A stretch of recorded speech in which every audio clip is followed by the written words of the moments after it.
سب سے زیادہ انسان کو اللہ کے قریب کرنے والی عبادت دعا. سب سے مشکل عبادت بھی کون سی ہے؟ بولو، دعا. آپ کہیں گے یار یہ کہاں سے مشکل ہو؟ روزہ کتنا مشکل ہے. صبح سحری میں اٹھو، سارا دن جو ہے وہ نہ کھاؤ نہ پیو. بہت سے لوگ کہتے ہیں روزے میں اللہ صرف ایک گھونٹ چائے کی اجازت دے دیتا نا. صبح جب سحری کے بعد فجر پڑھ کے 1 گھنٹہ سو کے جب اٹھتے ہیں تو ایسا لگتا ہے جیسے قبر سے کسی مردے کو اکھاڑا جا رہا ہے. عجیب سی حالت ہوتی ہے نا اس وقت. اسی طرح آفس میں پہنچ جاتے ہیں. پھر اگر ایک آدھ گھونٹ چائے پینے کی اجازت ہوتی کیسے فریش ہو جاتے. لیکن اللہ نے اجازت نہیں دی. تو آپ کہہ سکتے ہیں اتنی مشکل عبادت روزہ. مفتی صاحب کہہ رہے ہیں نہیں، دعا مانگنا اس سے بھی زیادہ مشکل. نماز کتنی مشکل عبادت. آپ کہہ سکتے ہیں بھائی کیسے مشکل ہے. اصل میں دعا. اور ایک اور اشکال ہوگا، آپ کہتے ہیں لوگ تو بہت دعائیں مانگتے رہتے ہیں. کتنی دعائیں مانگتے ہیں نا، صبح و شام دعائیں مارکیٹ میں چل رہی ہیں ہول سیل کے حساب سے. اصل میں وہ دعائیں پڑھی جا رہی ہیں، مانگی بولو نہیں. دعا پڑھنا بہت آسان ہے. یونس علیہ السلام نے مچھلی کے پیٹ میں لا الہ الا انت سبحانک انی کنت من الظالمین کہہ کے دعا پڑھی نہیں تھی، یہ دعا مانگی تھی. اور ہم کیا کر رہے ہوتے ہیں؟ پڑھ رہے ہوتے ہیں. جتنے مرد یہاں بیٹھے ہیں، جتنی خواتین بیان سن رہی ہیں اوپر، ان سے گزارش ہے کہ اپنے معمولات میں دعا کا اضافہ کریں اور اللہ سے دعا مانگنے کا معمول بنائیں.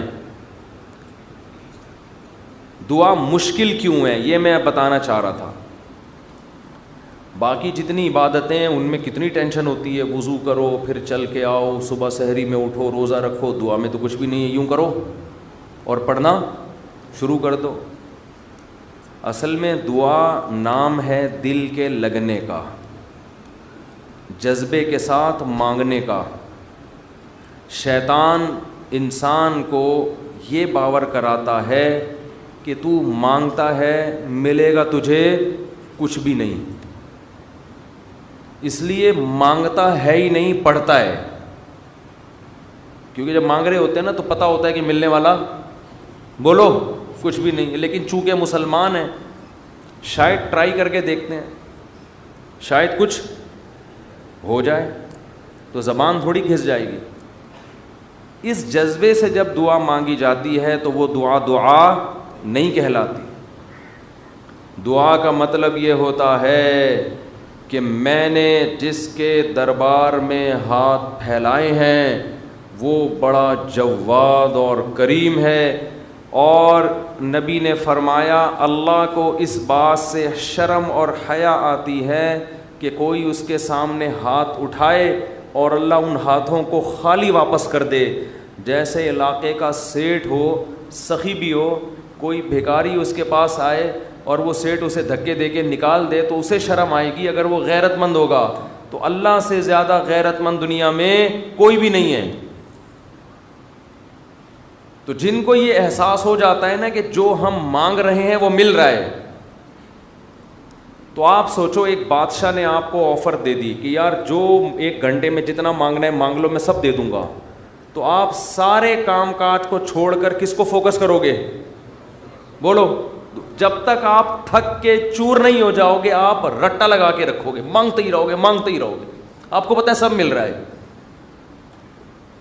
جو مانگو گے بولو بھائی دوں گا.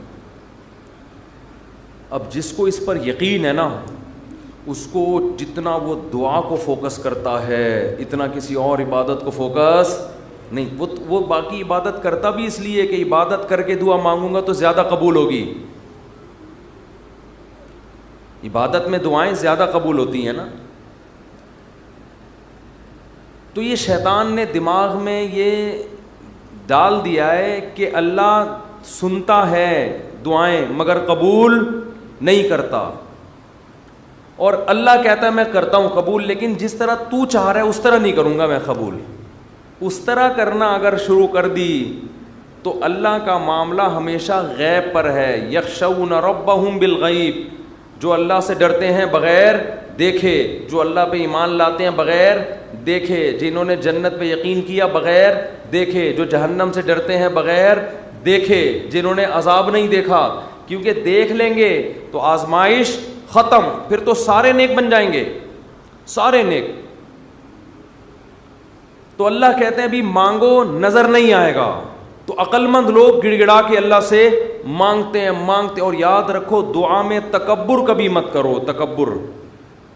تکبر نہیں کرو دعا میں. تکبر کیا ہے کہ اللہ کے سامنے روتے ہوئے شرم آ رہی ہے, یہ بہت بڑا تکبر ہے. دیکھو کسی دنیا دار سیٹھ کے سامنے انسان کو روتے ہوئے بھیک مانگتے ہوئے شرم آ جائے, یہ غیرت کا تقاضا ہے. لوگ کہتے ہیں نا اتنی سی حاجت پہ تو رو کیوں رہا ہے, کہتے ہیں نا لوگ. دعا میں اللہ کے سامنے گڑ گڑاتے ہوئے عار محسوس نہ کیا کرو. ایک ٹیکنیکل فالٹ لوگوں میں دیکھتا ہوں میں, جب دعا مانگتے ہیں تو منہ پہ یوں کر لیتے ہیں, یوں کر چھپا دیتے ہیں منہ اپنا. پتہ نہیں لوگوں سے شرم آ رہی ہے آپ کو, کیا ہو رہا ہے یار. انسان کے سامنے آنسو بہانا بے عزتی کی بات ہے, استغنا کے خلاف. اپنی حاجت لوگوں کے سامنے بیان بولو نہ کی جائے. اگر آپ نے کر دی, آپ کسی کے سامنے رو دیے, اس کی نظر میں آپ کی عزت کیا ہو جائے گی, کم.